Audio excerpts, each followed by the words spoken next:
Hello बच्चा लोग, तो कैसे हैं आप लोग? मेरा नाम है प्रभात और आज के जनरल ऑर्गेनिक केमिस्ट्री के टॉपिक के अंदर हम लोग बात करेंगे कि किस तरह से आइसो, नियो और इस तरह के आने वाले वर्ड्स को हम लोग ऑर्गेनिक केमिस्ट्री के अंदर यूज करते हैं। आप लोगों को कई बार प्रॉब्लम सॉल्विंग्स में इस वजह से ऑर्गेनिक केमिस्ट्री में दिक्कत आती है क्योंकि हम इन टर्म्स के साथ बहुत अच्छे से फैमिलियर नहीं है और कई बार न्यूमेरिकल्स, कई बार जो हमें प्रॉब्लम्स दिए जाते हैं वो इसी वजह से हमसे गलत हो जाते हैं क्योंकि इन कॉन्सेप्ट्स, इन छोटे छोटे टर्म्स का यूटिलाइजेशन क्या है, इनको कॉमन नेम सिस्टम में किस तरह से स्ट्रक्चर देते हैं, वो हमें अच्छे से नहीं पता होता है। आज के लेक्चर में मैं आपको इन्हीं कॉन्सेप्ट्स को बहुत डिटेल में बताऊंगा कि कैसे आप आइसो, नियो और इस तरह के जो वर्ड्स होते हैं उन्हें कॉमन नेम सिस्टम में यूज करते हैं। तो चलिए विदाउट वेस्टिंग एनी टाइम आज का लेक्चर हम लोग फटाफट स्टार्ट करते हैं। एल्किल ग्रुप एक्चुअल में सबसे पहले हमें समझने होंगे अगर हमें आइसो ग्रुप और नियो ग्रुप और इस तरह के जो टर्म्स हैं उनको समझना है तो एल्किल ग्रुप्स क्या होते हैं, लेट मी टेल यू। अगर हमारे पास कोई भी एल्केन है, जैसे हमें पता है सबसे सिंपल एल्केन है मीथेन। अगर मीथेन में से हम एक हाइड्रोजन रिमूव कर दे कार्बन से जो बॉन्डेड है, तो ऐसा करने पर कार्बन की एक वैलेंसी इनकम्प्लीट हो जाएगी। इस इनकम्प्लीट वैलेंसी को एक बॉन्ड से हम शो करते हैं। तो जैसे ही किसी एल्केन में से हम एक हाइड्रोजन रिमूव कर देते हैं तो इससे जो ग्रुप बनता है वो एक एल्किल ग्रुप होता है।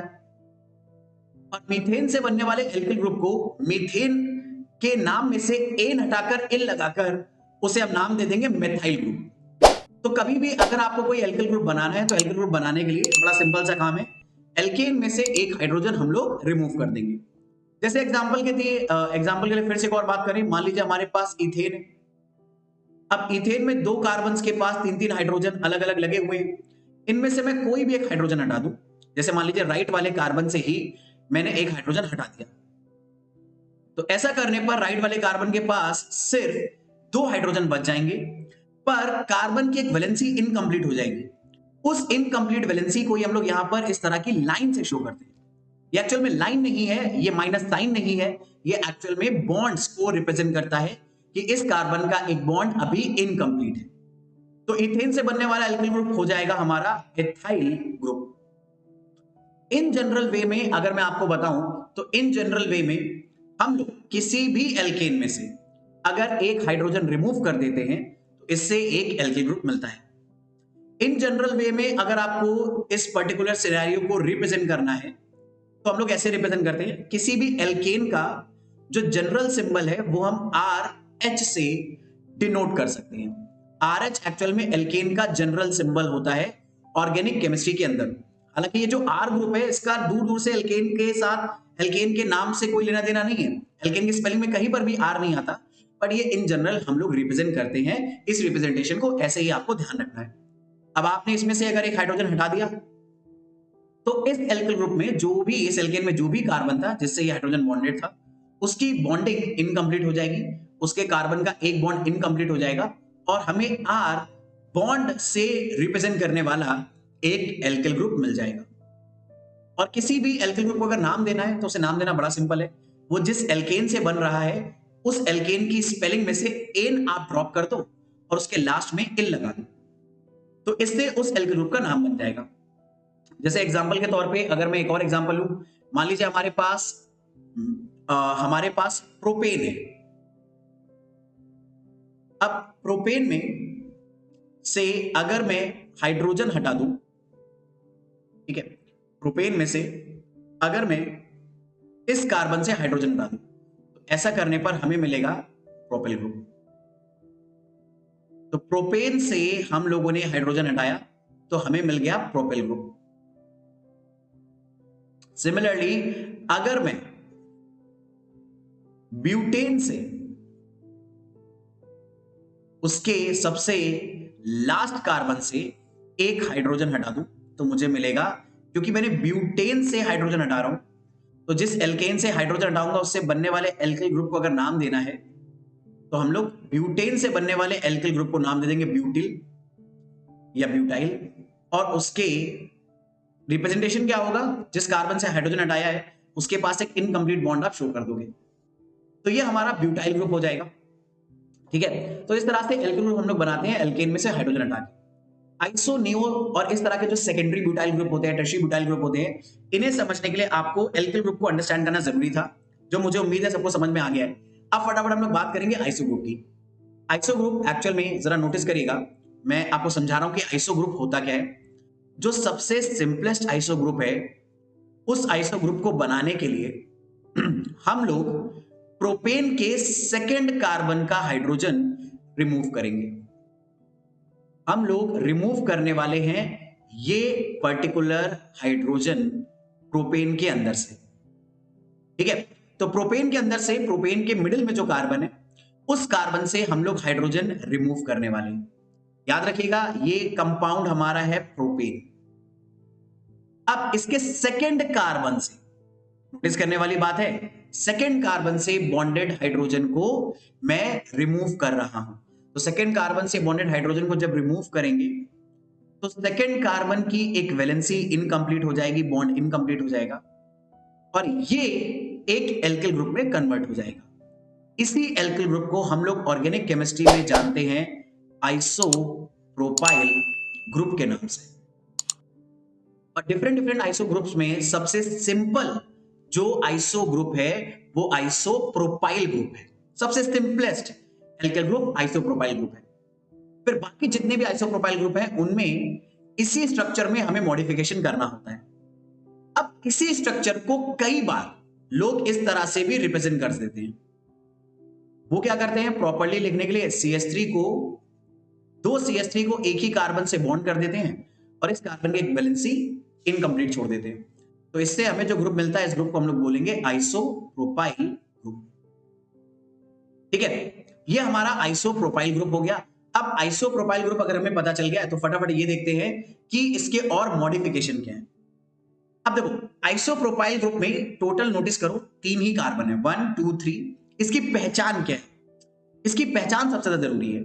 इसकी पहचान ये है कि CH से 2 CH3 ग्रुप डायरेक्टली बॉन्डेड होंगे या 2 CH3 ग्रुप से डायरेक्टली एक कार्बन बॉन्डेड होगा और इस कार्बन के आगे ही कोई ग्रुप बॉन्डेड होगा, पीछे कोई भी ग्रुप बॉन्डेड नहीं होगा। और इस कार्बन से जिसमें आगे ग्रुप बॉन्डेड होंगे उससे एक हाइड्रोजन जरूर बॉन्डेड होगा। तो अगर किसी भी स्ट्रक्चर में CH3 CH CH3 आपस में एक साथ बॉन्डेड है और आगे कोई चेन बॉन्डेड है तो हम लोग जरूर बोलेंगे ये एक आइसो ग्रुप है। और आइसो ग्रुप का सबसे सिंपल मेंबर है आइसोप्रोपिल। ऐसे ही अगर मैं आइसोप्रोपिल में, ये जो आइसोप्रोपिल ग्रुप हमें दिया हुआ था, अगर मैं इसी की कहानी को थोड़ा और बढ़ा दूं, ठीक है, इस ई ग्रुप में जिस कार्बन पे एक वैलेंसी इनकम्प्लीट है, अगर मैं इसी में एक और कार्बन आगे जोड़ दूं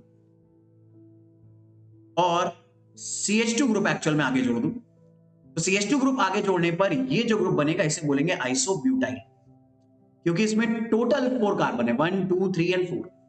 सिमिलरली अगर मान लीजिए मैं एक और कार्बन की चेन आगे मेंटेन करूं,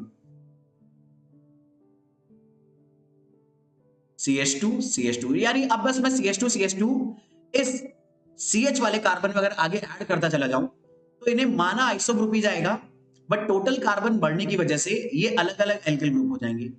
जैसे अब ये आइसोपेंटिल हो जाएगा, ऐसे आइसोहेक्सिल हो सकता है, एटसेट्रा एटसेट्रा, ये हमारे पास रूटीन चलता चला जाएगा। तो हमें यहां पर नोटिस क्या करना है? नोटिस ये करना है कि जितने भी आइसो ग्रुप होंगे, वेदर वो आइसोप्रोपिल हो, वेदर वो आइसोब्यूटिल हो, वेदर वो आइसोपेंटिल हो, मान लीजिए एक और बना देता हूं मैं आपके सेटिस्फैक्शन के लिए, आइसोहेक्सिल। तो आइसोहेक्सिल बनाने के लिए आप क्या करोगे, CH3 CH CH3 के CH वाले, यानी बीच वाले CH वाले कार्बन से आप 3 और CH2 ऐड कर दोगे ताकि आपका आइसोहेक्सिल बन जाए। तो इस तरह से ये स्ट्रक्चर बनेगा हमारा आइसोहेक्सिल। तो आइसो ग्रुप की पहचान क्या है और आइसो ग्रुप का सबसे सिंपलेस्ट मेंबर कौन सा है? सबसे सिंपलेस्ट मेंबर है आइसोप्रोपिल। पहचान ये है कि हर आइसो ग्रुप में CH3 CH CH3 ग्रुप जरूर मिलेगा। ये ग्रुप जरूर हमें मिलेगा अगर किसी भी स्ट्रक्चर में CH3 CH CH3 आपस में बॉन्डेड है और CH के आगे चेन कंटिन्यू हो रही है, तो आप समझ जाइए वो एक्चुअल में ग्रुप आइसो ग्रुप है। वैसे आइसोप्रोपिल होगा, आइसोब्यूटिल होगा, आइसोपेंटिल होगा, इस तरह के सारे ग्रुप यहां पर हमें अवेलेबल होंगे। अब इसी में अगर आप क्लोरीन लगा दोगे तो आइसोक्लोराइड बन जाएगा, मतलब क्लोराइड बन जाएगा। Br लगा दोगे तो ब्रोमाइड बन जाएगा, आयोडीन लगा दोगे तो आयोडाइड बन जाएगा। जैसे एग्जांपल के तौर पे मैं आपको बताऊं कि जैसे ये एग्जांपल है, CH3 CH CH3 में जिस कार्बन पे इनकम्प्लीट बॉन्ड है या जिसका ऑक्टेट कंप्लीट, अगर मैंने ब्रोमीन लगा दिया तो इस कंपाउंड का आईयूपीएसी नेम हम बोलेंगे आइसोप्रोपाइल ब्रोमाइड। मान लीजिए हमारे पास मैंने इस ग्रुप में एक्चुअल में CH के आगे एक और CH2 लगा दिया और इस CH2 का भी एक बॉन्ड इनकम्प्लीट होता है। याद रखना, आइसो ग्रुप में एल्किल ग्रुप होना जरूरी है, यानी जिस कार्बन को अगर आप आगे बढ़ा रहे हैं उसके एक बॉन्ड इनकम्प्लीट होना चाहिए, उसकी एक वैलेंसी इनकम्प्लीट होनी चाहिए। यहां पर आपने ब्रोमीन लगाया तो ये आइसो, अब क्योंकि इसमें टोटल 4 कार्बन है, भले चाहे चेन में नहीं है लेकिन 4 कार्बन है इन ऑल, 1 2 3 4, तो इसे बोलेंगे आइसो ब्यूटाइल ब्रोमाइड। सिमिलरली अगर आपको अल्कोहल रिप्रेजेंट करने हैं तो इनसे अल्कोहल भी रिप्रेजेंट होता है। अगर आपने CH3CH के आगे OH लगा दिया तो आप इस कंपाउंड को बोल सकते हो आइसोप्रोपाइल अल्कोहल, ये इसका कॉमन नेम हो जाएगा। सिमिलरली अगर आपने मान लीजिए ब्यूटेल यानी CH3CH में CH के आगे एक और कार्बन लगाया, एक और कार्बन लगाया, CH2 ऐड कर दिए और लास्ट में OH लगा दिया, तो इस कंपाउंड का कॉमन नेम हो जाएगा आइसो, क्योंकि ये ग्रुप जरूर प्रेजेंट है इसमें, CH3 ग्रुप जरूर प्रेजेंट है तो आइसो ग्रुप हो गया। और टोटल 5 कार्बन है, 1 2 3 4 5, भले चाहे स्ट्रेट चेन में नहीं है, स्ट्रेट चेन में ढूंढना ही नहीं है, टोटल 5 कार्बन होने चाहिए, तो इन्हें बोलोगे पेंटिल, और अल्कोहल है तो आप बोलोगे अल्कोहल, तो ये हो गया हमारा आइसोपेंटिल अल्कोहल। तो कोई भी समझ जाएगा आइसोपेंटिल अल्कोहल में आइसोपेंटिल ग्रुप बनाओ, जो लास्ट वाला CH2 वाला कार्बन होगा उसी पे आपको OH ऐड करना है। तो आइसो ग्रुप की ये पहचान होती है, और आइसो ग्रुप का सबसे स्मॉलेस्ट मेंबर है आइसोप्रोपाइल, फिर आता है आइसोब्यूटाइल, फिर पेंटाइल, हेक्साइल, ऐसे आप CH2 ऐड करके ये पूरा सीरीज बना सकते हैं। And let me tell you, isopropyl या आइसो ग्रुप जो होते हैं ये वर्क कर सकते हैं एज सब्स्टिट्यूएंट भी, यानी आईयूपीएसी नेम में भी आप इसे इस्तेमाल कर सकते हैं। ठीक है, तो आई होप ये आइसो ग्रुप का आइडिया सबको क्लियर हो गया होगा। ऐसे ही बात करते हैं नियो ग्रुप के बारे में। नियो ग्रुप क्या होता है? तो नियो ग्रुप में आपको ये अंडरस्टैंडिंग करनी है कि नियो ग्रुप में जिस तरह से आइसो ग्रुप होता है, ठीक है, उसी तरह से नियो ग्रुप भी एक एल्केन से बनता है। तो पहले मैं आपको बता दूं नियो ग्रुप किस एल्केन से बनता है, ध्यान से देखिएगा। ये हमारे पास एक बहुत ही कॉम्प्लेक्स सा एल्केन है। इस एल्केन का वैसे तो आईयूपीएसी नेम अगर आप देना चाहो तो आप दे सकते हो 2,2 डाइमेथाइल प्रोपेन। ठीक है, ये एक एल्केन है, जाहिर सी बात है। अब इसी एल्केन में ये जो हमारा टर्मिनल कार्बन है, मैं इसका एक हाइड्रोजन अगर हटा दूं, ठीक है, मैं इस पे एक हाइड्रोजन अलग से लिख देता हूं, ये CH3 वाला था, हमें ये हाइड्रोजन रिमूव करना है। तो जब ये हाइड्रोजन हम लोग रिमूव करेंगे तो बाकी स्ट्रक्चर तो एज इट इज लिखा रहेगा। लेफ्ट वाला CH3 एज इट इज रहेगा, टॉप वाला CH3 एज इट इज रहेगा, बॉटम वाला CH3 एज इट इज रहेगा, CH2 के आगे एक बॉन्ड आ जाएगा। तो ये ग्रुप ऑर्गेनिक केमिस्ट्री में जाना जाता है नियो ग्रुप के नाम से। अब इस ग्रुप में जरा देखो टोटल कार्बन कितने, how many carbons, parent chain में नहीं ढूंढना, स्ट्रेट चेन में नहीं ढूंढना, टोटल कार्बन काउंट करने। तो नोटिस करो 1 2 3 4 5, 5 कार्बन है। तो ये ग्रुप स्पेसिफिकली बोला जाता है नियो पेंटाइल ग्रुप, यानी नियो ग्रुप्स की फैमिली का जो सबसे स्मॉलेस्ट मेंबर है वो नियो पेंटाइल ग्रुप है। और इसके आगे की फैमिली बनानी है तो बस CH2 आप इस CH2 के आगे ऐड करते चले जाओ, ठीक है, तो इसके आगे का पूरा मेंबर बनता चला जाएगा। तो नियो पेंटाइल की पहचान क्या है कि एक ऐसा कार्बन है जिससे 3 CH3 ग्रुप बॉन्डेड है, और उस कार्बन से जिससे 3 CH3 बॉन्डेड है आगे एक CH2 भी बॉन्डेड है। और neo pentyl group smallest member है नियो एल्किल ग्रुप्स की फैमिली का, ये स्मॉलेस्ट मेंबर है। ठीक है, ये बात ध्यान रखिएगा, this is smallest member of neo alkyl groups family. तो इस तरह से हमारे पास, जैसे हम लोगों ने आइसो की फैमिली बनाई है, आइसो हम लोगों ने प्रोपिल बनाया, फिर एक और CH2 CH के आगे ऐड कर दिया तो ब्यूटाइल बनाया, फिर 2 CH2 ऐड कर दिए तो पेंटाइल, 3 CH2 ऐड कर दिए तो हेक्साइल। लेकिन ये ग्रुप कॉमन था, आइसोप्रोपाइल वाला ग्रुप कॉमन था, उसी में हम लोगों ने CH2 ऐड करते चले गए और आइसो ग्रुप की फैमिली बना दी। ऐसे नियो ग्रुप के लिए ये ग्रुप कॉमन रहेगा और इसी में आपको एड ऑन करते जाना है CH2 को, लेकिन अब वो CH2 इसी कार्बन के आगे एड ऑन होता चला जाएगा। ठीक है, चल तो फटाफट अब आप, मुझे उम्मीद है खुद मेरे को बता पाएंगे कि अगर हम लोग टोटल 5 कार्बन लें जिस, और इसमें एक कार्बन से डायरेक्टली 3 मेथिल ग्रुप बॉन्डेड है और CH2 के आगे एक बॉन्ड इनकम्प्लीट है, तो इस कंपाउंड को हम लोग बोलेंगे नियोपेंटाइल। तो नियोपेंटाइल की फैमिली का अगला मेंबर बनाने के लिए हमें बस ये करना होगा कि ये जो CH2 हम देख रहे हैं, इस CH2 के आगे बस आपको क्या लगाना है, एक और CH2 लगा देना है। एक और CH2 लगाते ही टोटल 6 कार्बन हो गए, तो ये हो गया हमारा नियो हेक्सिल। ऐसे ही नियो हेप्टिल हो जाएगा, ऐसे नियो आप आगे बढ़ाते चले जा सकते हैं। ठीक है, तो इस तरह से नियो की पूरी फैमिली आप बनाते चले जाएंगे। अब ये एक एल्किल ग्रुप है, तो इसमें अगर आप हैलाइड लगा दोगे तो इससे आप हैलाइड के नाम से फिनिश कर पाओगे, एल्कोहल लगा दोगे तो एल्कोहल के नाम से फिनिश कर पाओगे। जैसे एग्जांपल के तौर पे अगर मान लीजिए मुझे इस कंपाउंड का कॉमन नेम जानना है, नोटिस करिएगा नियो ग्रुप की पहचान होती है एटलीस्ट 5 कार्बन जरूर होंगे और एक कार्बन से 3CH3 जरूर बॉन्डेड होंगे, और जिस कार्बन से 3CH3 डायरेक्टली बॉन्डेड है वो आगे CH2 से ग्रुप से बॉन्डेड होगा। मान लीजिए मैंने इसमें आगे ब्रोमीन लगा दिया, तो इस कंपाउंड का कॉमन नेम हो जाएगा नियो। एक्चुअल में टोटल 5 कार्बन है तो पेंटिल, तो ये नियो पेंटिल हुआ, और ब्रोमीन है तो ब्रोमाइड।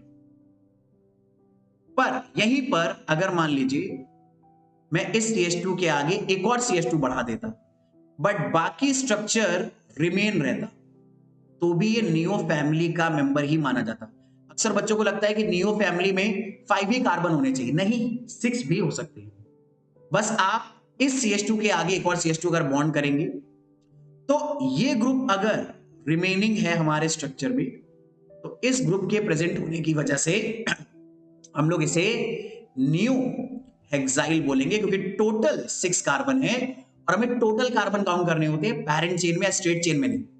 और मान लीजिए मैंने यहां OH लगा दिया तो ये नियो हेक्सिल एल्कोहल हो जाएगा। तो इस तरह से हम लोग नियो ग्रुप को क्या कर सकते हैं, आइडेंटिफाई कर सकते हैं, इस तरह से नाम देते हैं। ठीक है, तो I hope everyone is comfortably understanding this idea. अब नियो ग्रुप में ना एक्चुअल में कहानी ये होती है कि बॉन्ड एंड स्ट्रक्चर भी बन बनकर कभी आ सकते हैं, तो बॉन्ड एंड स्ट्रक्चर से भी पहचानना आपको होता है। तो बॉन्ड एंड स्ट्रक्चर से अगर पहचानना तो कैसे पहचानोगे, देखो ये वो कार्बन है जिससे 3 मेथिल ग्रुप बॉन्डेड थे, तो आपने 3 मेथिल ग्रुप बॉन्ड कर दिए। इसके आगे वाले कार्बन से एक CH2 बॉन्डेड होगा।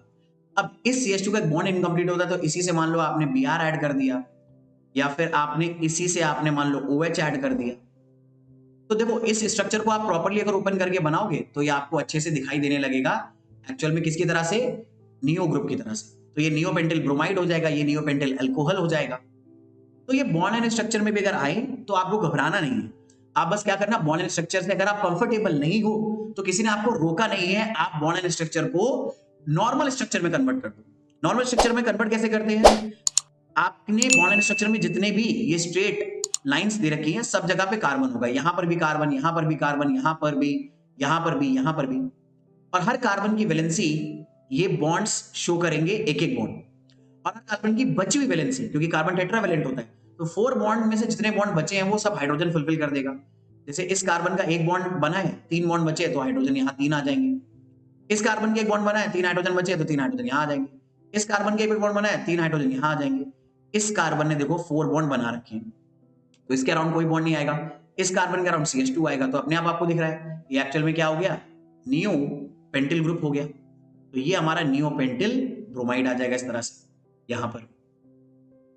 तो बॉन्ड एंड स्ट्रक्चर भी आ सकता है, घबराने की जरूरत आपको नहीं है।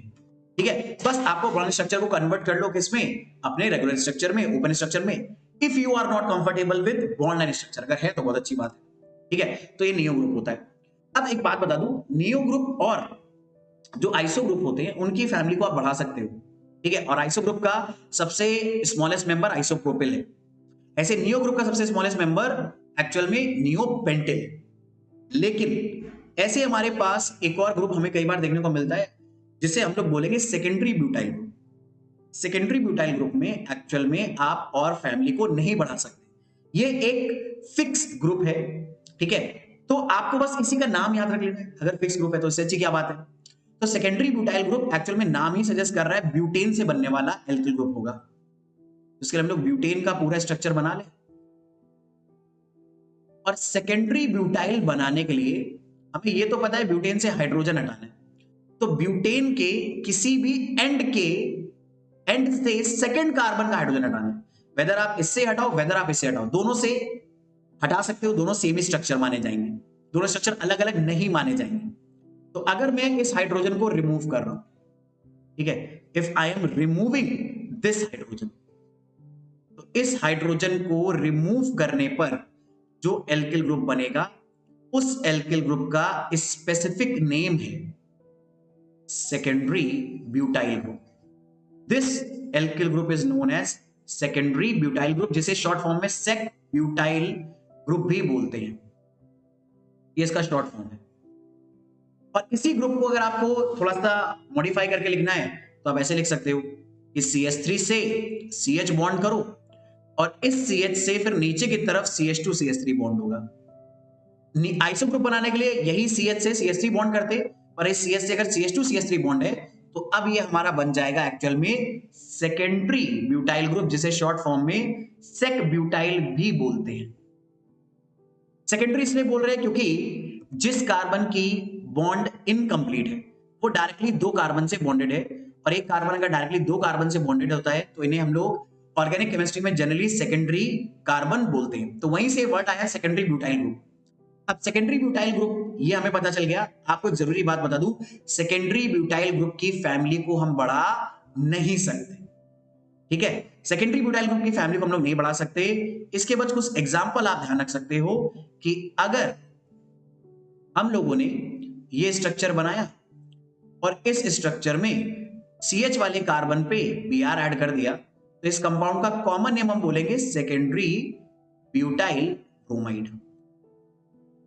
अगर मान लीजिए आपने क्लोरीन लगा दिया यहां पर, ठीक है, आपने प्रॉपर्ली ऐसे ओपन करके लिखा, अब देखो टोटल 4 कार्बन आपको दिख रहे हैं, जिसमें से चारों के चारों कार्बन स्ट्रेट चेन में, और आपने सेकंड कार्बन पे मान लो Cl लगा दिया, तो जैसे ही चारों कार्बन स्ट्रेट चेन में दिखाई दें पर सेकंड कार्बन पे कोई एल्किल ग्रुप, सेकंड कार्बन पे कोई हेलोजन लगा हुआ दिखाई दे, तुरंत समझ जाना ये ग्रुप हमारा एक्चुअल में सेकेंडरी ब्यूटाइल ग्रुप है। तो आप इस कंपाउंड का कॉमन नेम क्या दे पाओगे? Secondary butyl butyl. और आप चाहो तो एज एल्कोहल भी इनको नाम दे सकते हो। जैसे मान लीजिए एग्जांपल के तौर पे अगर मैं एल्कोहल नाम देना चाहूं तो CH3 CH CH2 CH3 अगर लगाए, यहां पर आपने बीच में OH अगर लगा दिया, तो इस कंपाउंड का कॉमन नेम हो जाएगा सेकेंडरी ब्यूटाइल एल्कोहल। और मैं आपको बता दूं, सेकेंडरी ब्यूटाइल ग्रुप एक स्पेसिफिक ग्रुप होता है, इसमें कोई भी फैमिली आगे नहीं बढ़ेगी। ऐसा नहीं कि CH के आगे CH2 आप बढ़ा दो तो आप नाम लेते जाओ secondary pentyl and all, no no, secondary pentyl बिल्कुल अलग, अलग केस होगा। इसमें हम CH2 ऐड करके सीरीज नहीं बढ़ा सकते, ये एक बड़ी इंपॉर्टेंट बात है। और नोटिस करिएगा एक बड़ी इंपॉर्टेंट बात, ये इंपॉर्टेंट है हमारे लिए, कि CH3 के CH से अगर CH3 ग्रुप बॉन्डेड है तो ये हमारा आइसो ग्रुप होता है, और आइसो ग्रुप का सबसे स्मॉलेस्ट मेंबर होता है आइसोप्रोपाइल। पर इसी CH3 के आगे CH अगर बॉन्डेड है और इस CH से एथिल ग्रुप एक और बॉन्डेड है, नोटिस करना ये मेथिल ग्रुप है, ये तो याद करो ये एथिल ग्रुप है, तो CH से अगर नीचे की तरफ एक एथिल ग्रुप अटैच्ड है तो हम लोग इसे बोलेंगे एक्चुअल में सेकेंडरी ब्यूटाइल या सेक ब्यूटाइल, ठीक है। तो आई होप आपको आइसोप्रोपाइल और सेकेंडरी ब्यूटाइल में फर्क समझ में आया। सेकेंडरी ब्यूटाइल में टोटल 4 कार्बन होंगे और इसको हम लोग आगे बढ़ा नहीं सकते, इसके आगे CH2 लगा देंगे तो सेकेंडरी पेंटाइल बोल देंगे, नो नो, सेकेंडरी पेंटाइल बिल्कुल डिफरेंट स्ट्रक्चर होता है। आइसोप्रोपाइल में अगर आप CH2 आगे बढ़ाते चले जाओगे तो आइसोब्यूटाइल, फिर एक और CH2 ऐड करोगे तो पेंटाइल, और इस तरह की कहानी चलती चली जाएगी। तो सेकेंडरी ब्यूटाइल को आगे CH2 ऐड करके सेकेंडरी पेंटाइल नहीं बना सकते, ये बात ध्यान रखिएगा, ठीक है। इसी तरह से हमारे पास टर्शियरी ब्यूटाइल ग्रुप होता है। टर्शियरी ब्यूटाइल ग्रुप कैसे होता है मैं आपको बता दूं। टर्शियरी ब्यूटाइल ग्रुप की पहचान क्या है, नोटिस करिएगा। हम लोग टर्शियरी ब्यूटाइल ग्रुप को बनाने के लिए इस पर्टिकुलर एल्केन की हेल्प लेंगे, ठीक है। इस एल्केन का आईयूपीएसी नेम क्या हो जाएगा? ये हो जाएगा हमारा 2 मेथाइल, भाई सेकंड कार्बन ये पेरेंट चेन मैंने चूज करी, इसमें आप टॉप से नंबरिंग कर दो, तो सेकंड कार्बन में मेथिल लगाए तो 2 मेथाइल हम इसे बोल देंगे प्रोपेन, 3 कार्बन के रूट वर्ड की वजह से। तो ये हो गया हमारा 2 मेथाइल प्रोपेन। अब इस 2 मेथाइल प्रोपेन में ये हाइड्रोजन मेरे को रिमूव करना है, तो मैं रिमूव कर दूंगा ये हाइड्रोजन।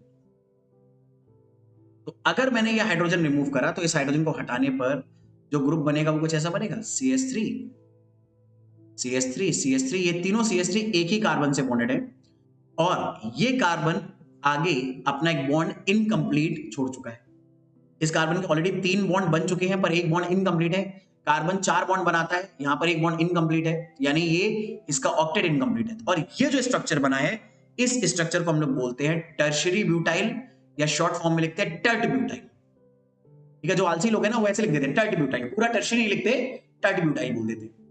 और कई बार बच्चे टर्ट ब्यूटाइल और एक्चुअल में नियो ग्रुप में कंफ्यूज हो जाते हैं। याद रखना, मैंने इसीलिए पहले ही मेंशन कर दिया है, ये एक बहुत इंपॉर्टेंट बात है नोटिस करने वाली। ठीक है, this is a very very important point two notice कि मेरा बच्चा जो हमारा टर्शी ब्यूटाइल है उसमें ब्यूटाइल नाम आने की वजह से खुद क्लियर हो रहा है कि 4 ही कार्बन होंगे।